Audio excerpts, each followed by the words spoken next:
Thanks very much, Dan, and thanks to Graham for a wonderful organisation, fantastic conference, and an amazing venue. So it's a pleasure to be here. So thanks very much. Okay, so apologies if I'm, not very energetic today. I had to do 3 countries yesterday, so I'm still kind of trying to recover really from that. But we've been extremely busy at the Serious Games Institute, which is part of Coventry University. My colleague David Wortley is also here with us today, and we're both happy to answer questions after the presentation as well.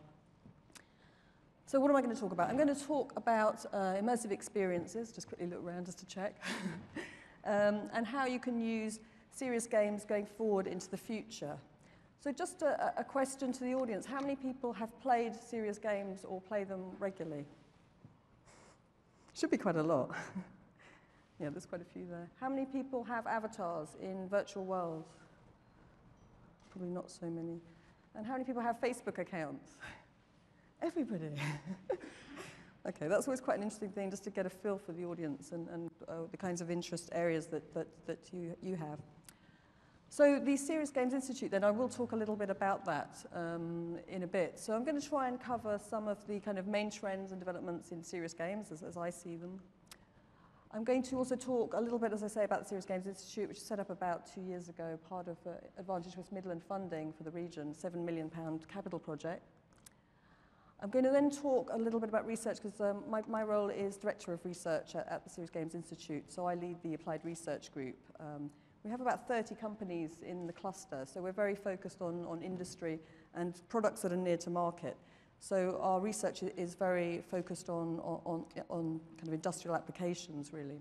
So I'll talk to you about how we're kind of restructuring the research in the light of, I suppose, we're victims of our own success in a way. We've been running for about 2 years. We've brought in about 3 million in public investment so far. So we're just kind of bringing in quite a lot of new staff, so we're trying to kind of restructure a little bit. So I haven't done this presentation before, so you have to bear with me a little bit as well. So then I just want to talk a little bit about this idea around immersive learning experiences and pick up on some of the conceptual sides to that. And then talk about a kind of a future vision, because I thought it might be useful for people here, because I know there's more of an industry focus here, to just get a kind of idea of what we think, where we think we're going with game-based learning, and what might be the directions in the future, and how that might have an impact also upon research. And then hopefully it'll all be on time and be perfect. But at the end, I'll just try and talk about how games are changing how we learn and changing how we train, because this is something that we're seeing in the research. So first of all then, just to pick up on some of the emerging trends. I don't know what's coming up, so I have to keep looking around. Yeah, the BBC did a recent survey, and they found that 100% of 6 to 10-year-olds would consider themselves as gamers. How many people in the audience play leisure games on a regular basis? Yeah, I can see quite a few actually in the audience there. You would expect that, obviously, at a game-based learning conference. And they also found that 59%, probably that is about, well, maybe we're a little bit over the demographic national, but about 59% of UK people are actually playing games on a very regular basis. And I think that this has created a real drive around serious games, which are games for non-leisure purposes, and is driving a lot of the excitement, I think, in the field and the growth of the field. I think we've seen that from the conference, the way that this conference is growing, and some of the other game-based learning conferences are growing as well, how this trend is taking shape. I think the other really notable thing to say over the last couple of years is there's been some very interesting research coming through, whereas maybe 2 or 3 years ago there wasn't very much empirical evidence to support the efficacy of game-based learning. Now we've seen the efficacy of game-based learning in several projects. Mary's spoken about the Serious Games Engaging Training Solutions project earlier, so she stole my thunder a little bit there. But that's obviously a very important study for showing game-based efficacy against tabletop exercises. There's Hope Lab's Remission, which is also showing some very notable uses of games for behavioural change and attitudinal change. And then there's the Pulse project in the US as well, which is the Harvard are doing a very large evaluation, and that is also showing the efficacy of game-based learning over traditional methods of learning. So the other trend, which I think we've noted here already, is the wide uptake of social software. A study by Grania Canal has recently shown that Wikipedia is the second most used tool in universities by students. And that's actually quite a major trend, obviously, for us to deal with as well. And then as part of that, we're seeing that games technologies, virtual world technologies, social software technologies are all beginning to converge together. And we're seeing this through mashup technologies supported by service-oriented architecture. And there's a lot more capability there. So our second Wednesday theme for our events has been converging technologies in hybrid spaces.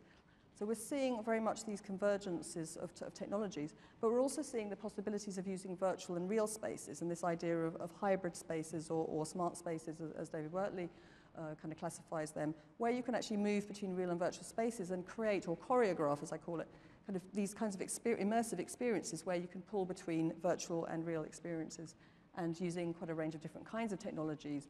The kinds of technologies such as mixed reality gaming or augmented reality, where you can overlay data sets, or mixed reality where you can use physical environment gameplay as well as online gameplay. And I will talk a little bit about the iSeed project, which was developed with Cam at PlayGen, which does kind of try to layer these kinds of different spaces, virtual spaces, online spaces, and real spaces.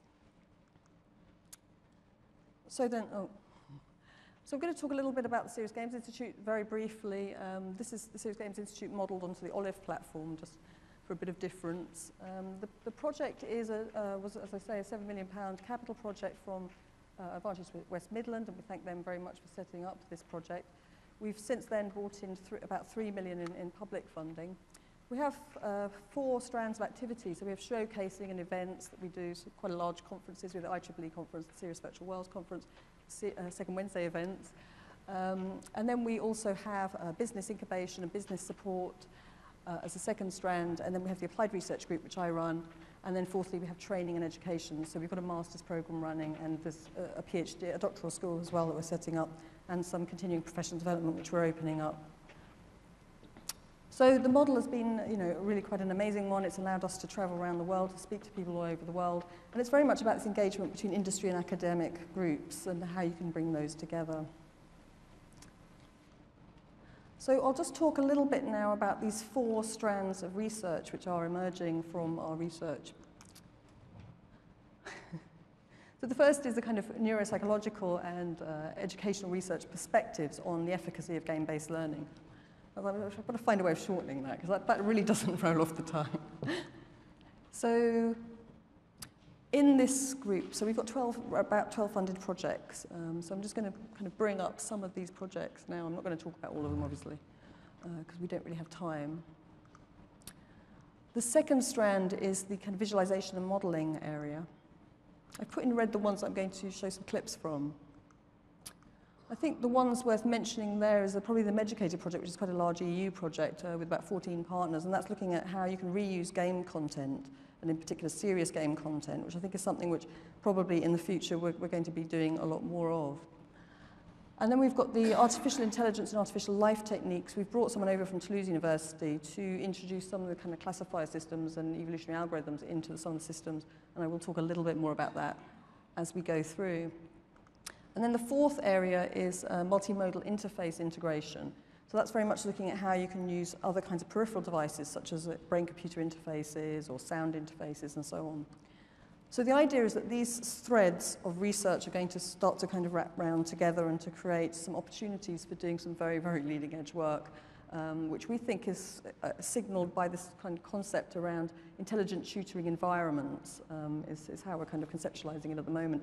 And those environments might include virtual elements, but they might also include kind of some sort of game elements. And I think, again, this kind of convergence between the two, having the benefits of virtual environments for collaboration, but then having the more structured elements of gameplay that we can actually map against pedagogic elements as well. So then, I don't know how I'm doing for time. Probably it's already gone or something. Okay, so just to talk, first of all, about the first kind of category area, which is kind of neuropsychological approaches. So this is just a screenshot from Ward of Infection, which was the one game that Mary didn't talk about. So, because there were 3 demonstrators in the Serious Games Engaging Training Solutions project. There was the triage, patient rescue, and Ward of Infection. This was very much aimed at nurses. So what we did was we polled about 221 nurses, and we asked them about gameplay habits. And we've got some of the evidence for the research here. I'm just going to very quickly go through this. So I think what's kind of notable is you've got about 80% of under 30 males playing games. That dips down to just under that for 30 to 39-year-olds. And then there is quite a big drop there, so you've got to something like 35% for the over 40s.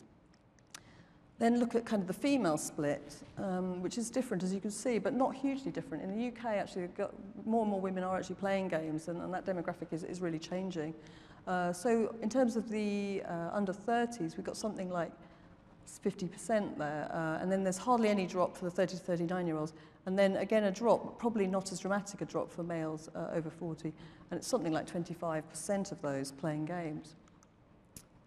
We also asked them about game types, what types of game they like to play. As you can see, women in the audience, we tend to play puzzles, apparently. That seems to be a big spike there. As you can see, men are playing action games, adventure games, fighting games, sports simulation and strategy. So I think probably there's quite a wider range of games being played by guys, but also quite a spike for puzzles there. Educational games, although that looks like there's a difference, statistically there isn't really a difference between men and women in playing educational games. So we think that that's quite a positive design factor for the future going forward. It could also be because not so many people have played educational games though, so we need to keep an eye on that. Then we did the same question just organised by game type. As you can see again, if you're in that 30 to 39-year-old age range and you're a woman, well, you're definitely going to be playing puzzles, according to this research. And again, there isn't much statistical difference in terms of educationally. We also then asked them about their preferred learning methods, and what we found was, bearing in mind the demographic, obviously they're nurses, but I think probably you would find this as well across the wider demographic. But you're seeing quite a spike there for learning on the job. They prefer to learn on the job in situ. The next most popular method is tutor-based, but that's quite a way down, as you can see. And video games and so on are not really scoring that high, but probably because there aren't that many around. So we think this is because of the immersive nature of games. We think this is what's so appealing about games, and we also think this is why games are actually so effective for learning. So this is Edgar Dale's cone from 1969. And I think what's interesting here is you know, in terms of kind of passive and active split of learning, if you're more involved, if you're doing the real thing, you're much more likely to remember it, you're more likely to be able to engage with that. If you're also simulating the real thing, that's also going to be easier also to make that learning transfer. Also, if you're doing a dramatic presentation, such as the one I'm doing today, hopefully, if I've got enough energy going across to you, you will also probably remember it because it's more engaging, you know, and I will be testing you later. But then if you go to kind of reading or more passive modes of engagement, then of course you're more likely to forget it and it's not going to be so involving. This kind of information is also supported in other ways. If you look at Chi et al. 1989, you'll see retention rates. You can see here, if you're doing it, obviously that retention rate is going to be much higher, something like 80%. Interestingly, collaboration is also very high here, and I think this has got some lessons here for virtual worlds as well, 70% retention rate. But that really drops away to reading-only approaches, so 10% for reading-only approaches. So I think you can begin to see there why game-based learning is actually so effective as it is. So why is all of that? I'd like to throw in a slightly difficult... It's because of this, so I don't need to talk about it. It's all done, tick. If only. But basically, it's about this engagement, how we're taking information in from the external surroundings. And that's why our approaches are multimodal, because obviously if you can give information through sound and images, you're going to, again, remember it more, and there's going to be more engagement as well. And that will allow you to remember things more, also to reflect upon that knowledge. And this kind of physiological and cognitive functioning is really one of the main lines or angles of research that we're taking. And to understand more about that, we're working with Imperial College, for example, to look at brain modelling, to see how we can actually understand more about how the brain works, how looking at psychological approaches and neuropsychological approaches, in order to try and understand more about how we learn as a whole. Because we think if we understand more how we learn in a game, we're going to understand more about how we learn as a whole. So I think, in terms of research lines, it's a very exciting one. Obviously, it's ongoing work, and we need to work together as a community to answer these questions. But I think that there are a lot of answers to be had in this line of thinking. So what I also wanted to talk about was a little bit about the kind of the models and frameworks and tools that are emerging out of these projects, so the Serious Games Engaging Training Solutions and a whole range of other projects that we're working on. This is another really easy graph for everyone. We're trying to kind of develop a kind of game-based learning model. So we've kind of come up with this, which is, and it kind of shows, I think, the complexity of the field, that you've got this mixture of kind of processes, principles, and tools and techniques, which aren't really very consistent or synonymous. So you need to understand about the processes of learning, and you need to understand about game-based principles in order to design serious games experiences more effectively. So we've developed a whole range of tools in order to support that serious games design approaches. And a lot of this is underpinned by conceptual work, which Mary's already referred to earlier in her presentation, Mary from Blitz. And it's very much about this idea of how do we use games, how do we select games, how do we design games? These are the kinds of questions that support the development of this model. And we've used this model initially to help people to select games, but actually we've now used it to design games and to evaluate games. So it's actually, we haven't broken it yet. So we've had it for about 5 years and we're trying to break it, but still haven't really broken it. Oh my God, time is just going way too quickly. I'm not going to talk about that because Mary's already introduced that. I threw this one in, basically we're doing some work. We get a lot of questions about, which games engine should we use, which virtual world engine should we use. So we've done some technical work. We've developed a model for helping us to test which different games engines are good at which particular things. So that's something, we've got papers. I'll refer to all the papers at the end if you want to get in a bit more depth on that. But looking at the time, I've got to get moving. So visualization and modeling is the second strand of activities. And I'm going to just show this clip. So this is basically, I had to go to Virginia to get the model. But the model is owned by UCLA, and it's been exploited by Professor Bernie Fisher and Joel Myers. Bernie's at University of Virginia. And basically, they've got this model based on 340 AD ancient Rome, and they've taken the model and they've developed it. It's on different platforms and so on.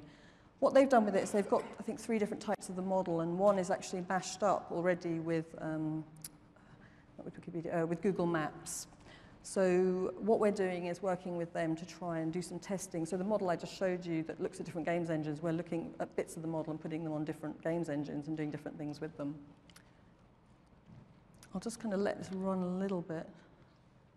Oh no, I've got 5 minutes. Is it 5 minutes? Oh no! I'm used to speaking for an hour, this is the problem.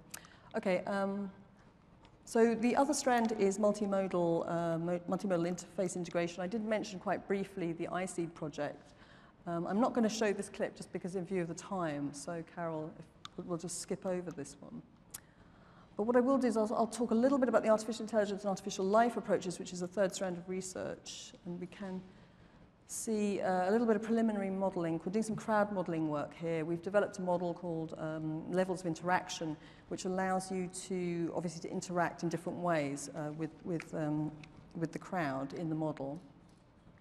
We're also kind of using, that is a video, the top one there. Carol, I don't know, maybe you might want to press play on that.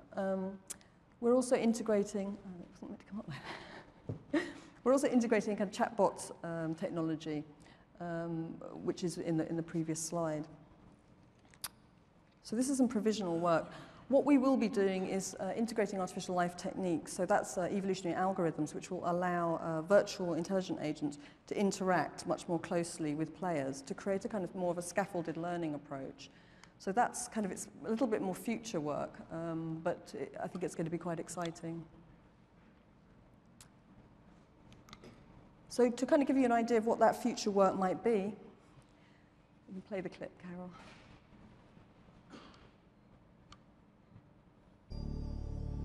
At last we've got some music. So this is obviously, it's still part of the Rome Reborn project. We've taken the model, we've put it onto different platforms. This is actually in Java.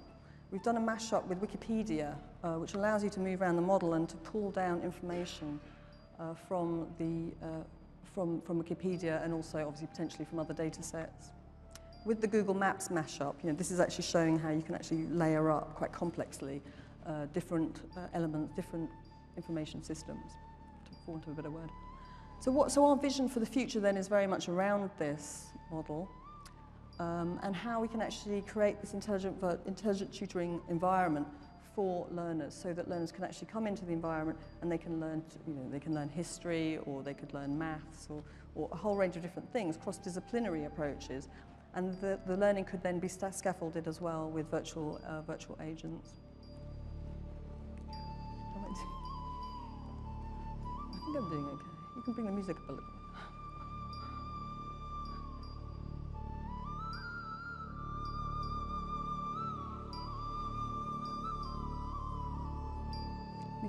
Music from Café Del Mar. Okay, so I'll, thanks Carol, I'll just move on to the conclusions then. I think I did quite well to stick within the time frame. So what do we think then, why do we think these immersive experiences work? Why are they changing how learning will take place in the future? Well, we think there's obviously a whole range of different reasons for this, and we've looked into the research around this. We know that flow is a major issue around creating that levels of immersion, high levels of immersion. We know that high levels of fidelity are going to also be helpful for that, making that learning transfer and creating a more immersive environment. But we also found that feedback, and I think Mary did touch on this earlier, how important feedback is. Within a game environment, you can get that feedback instantly. And that is a very powerful aspect of game-based learning. And it's something that also, once we know what's powerful about game-based learning, we can then also move that back into traditional learning as well.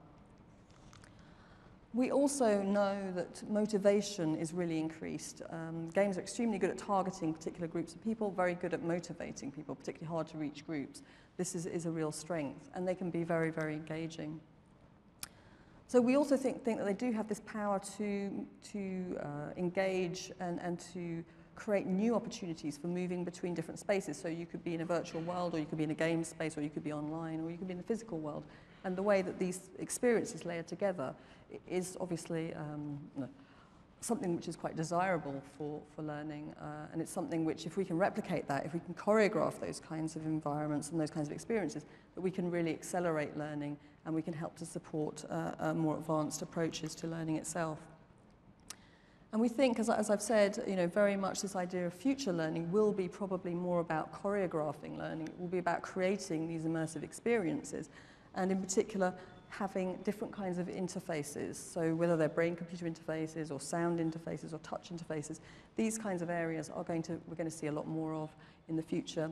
And we also believe very much that virtual agents are going to play a role in the future as well.